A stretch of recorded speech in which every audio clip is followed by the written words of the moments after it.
Dobro večer. Polako ćemo početi s našim današnjom tribinom i prvo ću pozdraviti našu gošću, švedsku aktivistkinju i feministkinju Kajsu Ekis Ekman. Thank you very much for coming here and having a lecture for us. It will be very interesting and we are I think, very delighted to have you here. So, thank you, Kajsa.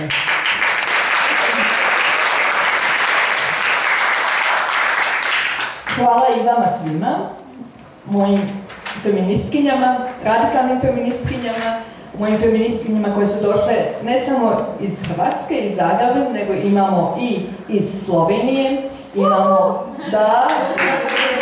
i iz Srbije i iz južne Srbije. I iz Rijeke, iz Šibenika, iz Splita. Eto, odsvugdje smo došle i baš mi je drago da smo se došle danas okupile ovdje. Iz Bosne. Iz Bosne, misliš mene? Ok, dobro. Iz Bosne, iz Švicarske, ako ćemo tako. I iz Njemačke imam, evo ovdje. Tako da stvarno smo se okupili sa svih strana i to me baš jako raduje i raduje me da ste sve došle i da ćemo danas poslušati jednu jako zanimljivu predavanje, zanimljivu predavačicu koju bih malo s nekoliko riječi predstavila. Kajsa Ekis Ekman je spisateljica, novinarka i aktivistkinja, rođena 1980. u Štokholmu i autorica je nekoliko knjiga o patrijarhatu i kapitalizmu, te o tome kako se ta dva sistema isprepliču. Sad ću spomenuti koje su to knjige. Napisala je 3 knjige, a njezina prva knjiga je Biti kupljena, prostitucija, surogatstvo i podijeljeno ja. Objavljena na 5 jezika. Ukradeno proljeće opisuje kako je eurokriza utjecala na grčko gospodarstvo i predstavlja kritiku mjera štednje trojke. Njezina najnovija knjiga o značenju spola objavljena je na švedskom, španjolskom i engleskom jeziku i bavi se teorijom rodnog identiteta i njezinim implikacijama za žene, djecu i homoseksualne osobe. Također ćemo još dodati današnje predstavljanje, tema današnjeg predstavljanja. Kajsa Ekis Ekman će nam predstaviti teme koje je obradila u više tih svojih knjiga, a koje predstavljaju aktualne feminističke teme bitne za osvještavanje uzroka nasilja nad ženama. Prostituciju, trgovanje seksom, surogatstvo i rod, te kako navedeni oblici opresije utječu na položaj žena. Ona uspoređuje seksualnu industriju i industriju surogat majčinstva, te kako oboje komodificiraju ženska tijela. Kritizira pojam seksualnog rada kao neobično savezništvo između neoliberalne desnice i postmoderne ljevice, koja se koristi za legitimiranje seksualne industrije. Ona također tvrdi, a to ćemo vjerujem čuti, da sindikate za seksualne radnice u mnogim slučajevima financiraju makroji, države i akademici, a oni imaju vrlo malo veze sa radničkom borbom. Tako da ja se jako radujem ovome i evo, ovo je ovo predavanje u okviru naše već prošlogodišnje panela koji se zvao Hrabre žene za 2022. Pa onda sad smo već u 2023. Ali evo, ne samo da imamo kao webinar, nego imamo uživo Kajsu ovdje i to me posebno raduje. Sada, Kajsa će, imat ćemo i pitanje i odgovore, tako da će biti vremena za sve. Bit će nam to lijepo druženje. Hvala, Kajsa.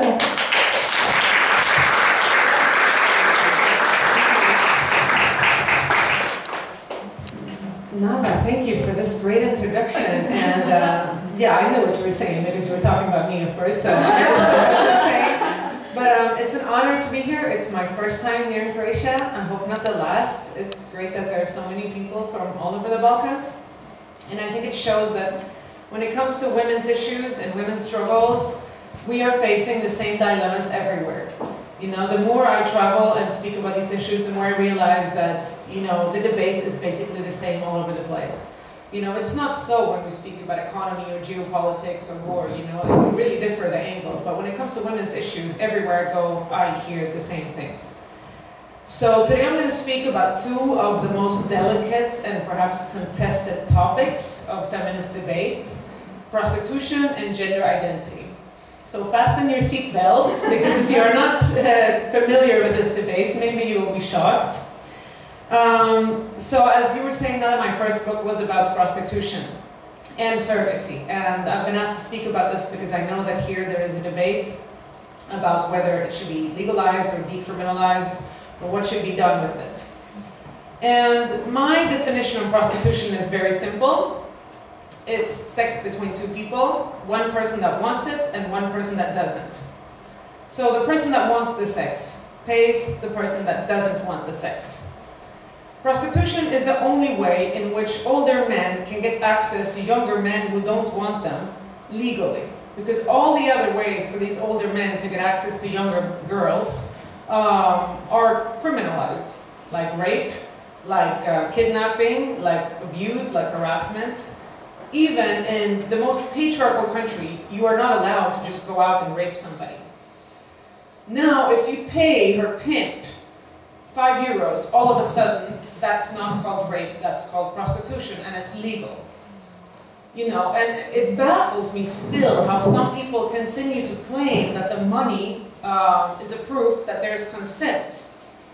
To me as a feminist, it is crystal clear that the money is the proof that there is no consent. Because if you take away the money from the equation, what is there? You know, she doesn't want it. So if he's still going to have sex with her, that is rape, right? So whenever there is an exchange of money, it means that the person who's receiving the money, or the person that being the object, in case of her not receiving the money directly, doesn't want the sex. If you doubt this, try to go to a woman in prostitution and ask her, you know, you can take the money and you can stay for the sex, or you can leave. And you all know she's going to leave. She's not going to stay for the sex. She doesn't want the sex, right? Prostitution is at the intersection of most systems of domination. It is at the intersection of capitalism, patriarchy, classism, colonialism.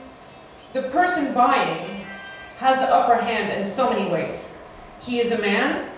100% of the people buying are male. There are like 0.00 something female buyers that don't even enter into the percentage. Of the people selling, 90% are women and girls. So this is a clearly gendered issue. He's also older than her in most cases. He's richer than her. He's whiter than her. He has a better situation socially than her. He has often a job, he has a house, he's married, he has kids. She doesn't have any of that. She's on the run from somewhere, from her home where she's being abused, from her home country where she's poor, from some guy, or from just a generally unstable situation of poverty. So there is an imbalance in almost every way when it comes to prostitution. Prostitution, if you want to simplify it in a more vulgar way, you could say that it's a dick going where it's not welcome, right? Because prostitution is about dicks. There is no prostitution without a dick. There's not two women prostituting to each other. Like that, I think now you're trying to think, is there a case? Yeah, maybe there is a case somewhere, but there's no sex industry that's about women selling themselves to each other. So prostitution is about dicks going where nobody wants them. So what I wanted to focus on, because I'm not going to speak about everything that I write in my book about prostitution, because it's a very profound debate. But I want to focus on two things. First of all, how prostitution is being defended today. And I think we have to understand that the debate we're having now about legalizing or, you know, abolishing prostitution is a debate that we had 100 years ago in Europe when it came to the reglementation of prostitution. So the defenders of prostitution back then, like the French hygienist Caron de Châtelet, claimed that prostitution was natural, it was necessary for civilization, for marriage, and for men. They were saying men need this. If men don't get access to this class of prostituted women, they will start raping decent women on the street. they will start, you know, being so demanding to their wives. They're going to want sex all the time, and a decent wife doesn't want that, so it's going to be awful to be in a marriage. Men are going to create chaos everywhere if they don't get prostitution. So prostitution, it was said, was necessary for civilization to be maintained, right? Now, that model didn't work. What happened with that model was it led to trafficking. It led to what was then called the white slave trade. So the League of Nations made a study in the beginning of the 20th century trying to investigate the causes of the slave trade. And they realized the causes were the regulated prostitution system, which was then abolished in country after country in Europe, right? So the interesting thing is now that prostitution is coming back due to a number of factors, we're having this debate again, but we don't have it with the same arguments. So if prostitution back then was defended with conservative arguments, which patriarchy was back then, when people wanted to defend patriarchy and patriarchal institutions and capitalist institutions, they did it with conservative arguments. Now, patriarchy is being defended with arguments from feminism and from the left. And it's crucial to understand this, because if we don't understand that, we get confused. We hear arguments that we recognize that we think are feminist, but they're being used, kidnapped, in order to defend patriarchal and capitalist institutions. So now, we're being told prostitution is no longer called prostitution because it sounds miserable. It's called sex work. Now we're told sex work is not natural anymore, it's subversive. It's not for men, it's for women. You know, it's not for marriage, it's for breaking down heteronormativity. It's not because men need this, it's because women want this. So, whereas before they used to say that the prostitute was a woman who was basically the female equivalent of the male criminal. She was a fallen woman, she was no good for anything else, she basically couldn't have a real job, so her only purpose in life was to serve these men.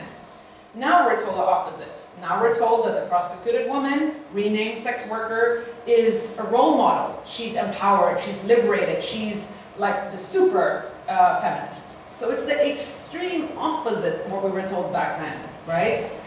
But it's the same industry. The industry is the exact same thing. When we read accounts, the rare accounts that we have of prostitution from 100 years ago, we see the same violence. We see the sex buyers are the same married men. We see the women are the same impoverished young girls being lured into prostitution by pimps, being trafficked across borders. We see the same violence, the same desperation, the same STDs being spread, women having children that the customers or the sex buyers don't want to take care of, that are being, you know, left to nobody or abandoned, or even worse, being brought up in the sex industry. So we see it's the same industry being defended with the opposite arguments, right? In Sweden, where I live, since '99, we have a model that used to be called the Swedish model, that's now called the Nordic model or the abolitionist model. In Africa, they call it the Sankara model, after the revolutionary leader of Burkina Faso. So it has different names, but basically what it means is decriminalizing the woman selling sex, or the person selling sex, and criminalizing the buyer of sexual services and the pimps. So it means that you consider the responsible person in the sex industry being the buyer, the male buyer. So he's the one doing this. He's the one that has a choice. He's the one that can stop the sex industry if he wants to. She doesn't have a choice. She's the victim of sexual crime. So simplified, that's that model. Has this model like eradicated all prostitution? No, of course we still have prostitution. It would, if that model eradicated prostitution, it would be the first law in history to stop crime. I don't know any law that stopped crime. Like, in all countries you have laws against killing people. It doesn't mean that you don't kill people. In all countries you have laws against violence against women. It doesn't mean that nobody hits their girlfriend. So we all know laws don't do that. But what they do is they change the culture and they change the morals. And they also reduce crime. So whereas before the law we had 1 in 8 Swedish males paying for sex. Now we have like 1 in 12 Swedish men paying for sex, and most of them abroad. Whereas in Spain, we know it's like 1 in 2 or 1 in 3 males paying for sex. In Germany, it's like also 1 in 4 males paying for sex. These studies, okay, you have to take them with a pinch of salt because they're asking, you know. So we don't know if some are exaggerating, some are saying they did when they didn't, and some are saying they didn't when they did. But clearly, you can see that there is a difference. You can even see a difference between Sweden and Denmark, which are culturally very similar, but whereas Denmark has a legal sex industry, brothels everywhere, strip clubs, and Sweden doesn't. Having this law means that if you pay for sex and you're caught, you will now, if you are a repeated offender, go to prison. They made the law like harsher a half a year ago. So it also means that if you're a famous person and you pay for sex and you were discovered, it means that you will be on TV. This guy paid for sex. It means your girlfriend's going to find out. It means, you know, your colleagues are going to find out. Your boss is going to find out. So this is changing the whole landscape of prostitution, because prostitution used to be about the woman. It used to be, she's the whore. She's the one that's in the light. She's the one that's stigmatized. She's the one to blame for this. He is in the shade. He's in the shadow. Nobody knows what he's doing. In some countries, like sex buyer doesn't even have a name for it. He's just a man, right? Now that's changing. So now, instead of having the stigma of being a woman in prostitution, we have the stigma of being the sex buyer. So no man in Sweden would publicly brag about being a sex buyer. It's something that he would never say to anybody, and it's something that he would never, for example, go with his friends, or like, for example, if an office wants to celebrate like a deal, they would never do it in a strip club or a brothel, because that's illegal. So it means there's a cultural change, you know, and that I'm very happy to live in a society like that. So basically that's what I wanted to say about prostitution. There's a lot more in my first book, Being and Being Bought. So for the ones of you who haven't read it, if you're interested in the topic, and there's also more recent books on the subject. Since I wrote the book, there's also so many survivors coming out to speak on the horrors of prostitution and speaking things that I didn't even include in my book. But I want to pass on to the subject of my most recent book on the meaning of sex, Thoughts on the New Definition of Woman. Should we ask now questions now? What do you want to ask questions now, or should we take it later? Later? Okay. So, when I wrote this book on the meaning of sex, it was after years of hoping that somebody else would write this book. Because I knew that when I wrote it, I would get hell. And I was thinking, like, somebody needs to say this, but I hope it's not going to be me. So I was like shadow writing the manuscript for a long time and thinking, I hope I can just delete it. But it didn't happen in my country that somebody wrote about this, so I said, okay, I'll just do it. So it came out of a necessity to talk about the subject of gender identity theory. Gender identity theory, when we meet it at first, we meet it like something beautiful. We meet it like a matter of tolerance. We're told that, you know, this is just about diversity. We're told that this is about accepting everybody who they are. This is about being a good person as opposed to, you know, bad people. Who wants to be a bad person? Let alone the fact that when we're saying this, good and bad, we sound like George W. Bush when going to war in Iraq, because, you know, it's really a dichotomy of like, you're with us or against us, you know? But nobody wants to be bad, so we want to be good. We hear that it's about people wanting to be themselves, that people who can finally be themselves. We hear a narrative that sounds like the gay rights movement. It's so identified with the gay rights movement that we think, you know, this is just the same group, actually. This is just the next step in the gay struggle or in the feminist struggle. We're doing away with gender. We're doing away with all these old binary models, and we're moving into a place where everybody can be who they want to be. Like, who could be against that, possibly? So that's the level that most people get to. Most people in society that hear about this theory, they're just at that level. They will say, okay, this is just about that.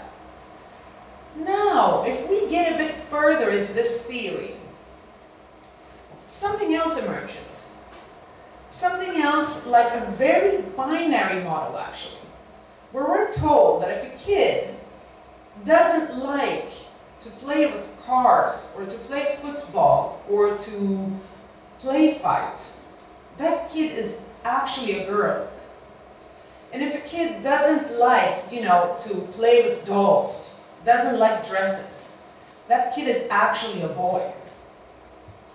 So this kind of goes against the first layer, because in the first layer it was all about, you know, being who you really are, being tolerant, everybody should be who they are, and now we're being told that no. You either are a girl or a boy or in the middle, but all depends on certain stereotypes. And I want to read some extracts from, because when I was writing this book, I was studying like children's literature.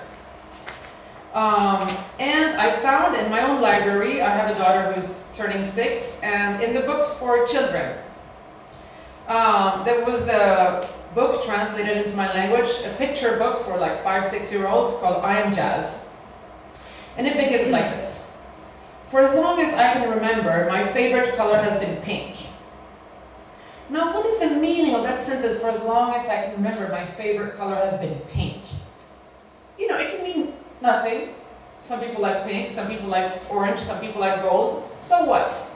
But in this context, according to gender identity theory, this means that the person is a girl, the person is feminine, because pink, we're told, is a feminine color that only girls like. So it goes on. Most of all, I love mermaids.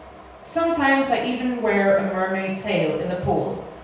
My best friends are Samantha and Casey. We always have fun together. We like high heels and princess gowns, or cartwheels and trampolines. But I'm not exactly like Samantha and Casey. I have a girl brain, but a boy body. I was born this way. Right? So what are we told there is a girl brain? We're told that if you have a girl brain, you like pink, you like mermaids, you like high heels. Apparently, if you're a boy, you can't like these things. No good. Boys should not like high heels. That is the message. The book does not say that you're fine being a boy and liking high heels and liking dresses. The boy says that if you like that, you can't be a boy. No. So we read that Jazz has never liked cars. Never liked cars. Now, isn't that suspicious? If you're a boy, you don't like cars, what's wrong with you? Are you gay? No, no, no, no, no, we're told. We're told that some parents think, not in this book, but in a lot of other books about trans kids, we're told that some parents erroneously think that their kids are gay, but they're not. They're actually transgender, and thus heterosexual. So, we're told that Jazz has always preferred princess dresses, but his parents didn't allow him to wear princess dresses. They forced him to wear boys' clothes, and were very confused when he didn't want to. At the age of 3, they went to see a doctor. Hold on. At the age of 3, they went to see a doctor? So because your son doesn't like cars, but likes pink and princess dresses, you go to a doctor, right? Now, what does that tell you? What is the implicit message here? The implicit message is that there's something wrong with a boy who doesn't like cars, and he needs to be taken to a doctor to be changed somehow. Now, the doctor spoke to my parents, and I heard the word transgender for the first time. Following the appointment, the parents changed the boy's name to Jazz and explained that he is now a she.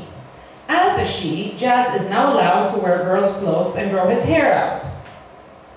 And the book ends in the usual way that these books end. I'm happy, I'm having fun, I'm proud. Right? So this boy, who's now gone through transition to be made into a girl, has been made like the super celebrity in the US. You know, at 6, he started a public battle to play football on the girls' team. At 14, he was among Time Magazine's 25 most influential people. When he was 18, he had a reality show that showed his farewell party to his penis. And everybody was repeating the same story, that he's so happy, now she is so happy, although Jazz reported not knowing what an orgasm was. Right? So, what we're hearing here is a completely different story, I believe, than the one about tolerance.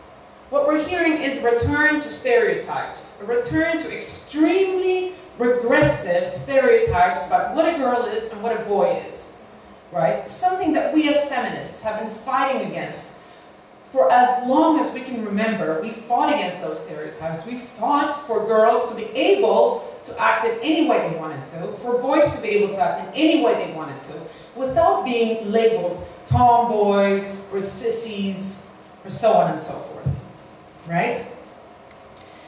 So, what is happening here in the theoretical sense? Now, I think there's a confusion when it comes to the word sex and gender. Sex, as we know, in feminist theory, used to refer to biology, to the kind of natural part, the unchangeable part about our situation, whereas gender referred to the kind of social construct around gender. Now, mind you, gender was not an individual personality. Nobody used to say 20 years ago that I had a gender or you had a gender. Gender was the structure. It was the structure of oppression. It was collective. It wasn't individual. It wasn't a personality trait. Gender was the word we use to denote everything that can be changed about sex. What we can't change is menstruation, is childbirth, is the way our bodies are. That's sex. What we can change, the dresses, the high heels, the lower wages that women get, the violence, you know, the low representation in politics, that we used to call gender. We used to say that gender was something that we could change, and sex was something we couldn't change, right? So then came queer theory. Now, I don't believe that queer is the same thing as trans, and I will explain why. So, when queer theory came with Judith Butler in 1990, she explained that there was no difference between sex and gender. Because she said sex was gender all along. It had always been gender. So even the body, even the things that we said you couldn't change, she said, they're a matter of language, to simplify it, you know. Maybe I'm doing violence to her theory by explaining it this way, but I kind of have to in order to make it understandable. So she said everything was gender all along. It's a typical post-structuralist, post-modernist idea. You know, everything is fluid, everything is language, nothing really exists, nothing is material, everything is just a matter of how we think, how we speak, the discourse around it, right? Queer theory, however, said that since there is nothing, nobody can really be anything, right? So you can't say you are a woman, but you also can't say that a trans woman is a woman because nobody is anything, right? That's queer theory. Queer theory is like playing with things all along, like making performance, like constantly subverting. Now, so from sex and gender to gender came something very interesting, which is gender identity theory or trans theory, where the fluidity stops. In gender identity theory, there are things that are. There are things that are fixed.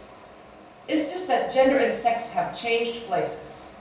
So what we're now told is that what's real, what exists, what is material, is the gender identity you have. We're told that you're born with your gender identity. But what is a social construct, we're told, is the body. So we're told that sex, that's a construct. In fact, they even say sex assigned at birth. As if, you know, just we're handed out sexes at random at birth. Like, you take this sex, you take that, oh, I got it wrong, I'll just change it, you know. They don't even acknowledge the fact that sex as such exists. So everything that we said was a social construct, namely stereotypes, gender roles, pink, cars, all that has now become the real. Whereas everything that we said was the real, you know, the body, menstruation, and so on, has now become the construct that you can change. That you can just switch if you want to. And if now your brain and your body have different ideas about what gender you are. The brain is right and the body is wrong. So the brain has to change the body. So there's this dualism between brain and body. Am I making sense, or is it really complicated? Because I'm feeling like I'm even losing myself sometimes. I'm trying to make sense of this theory, I'm trying to follow it, and sometimes it's not exactly coherent.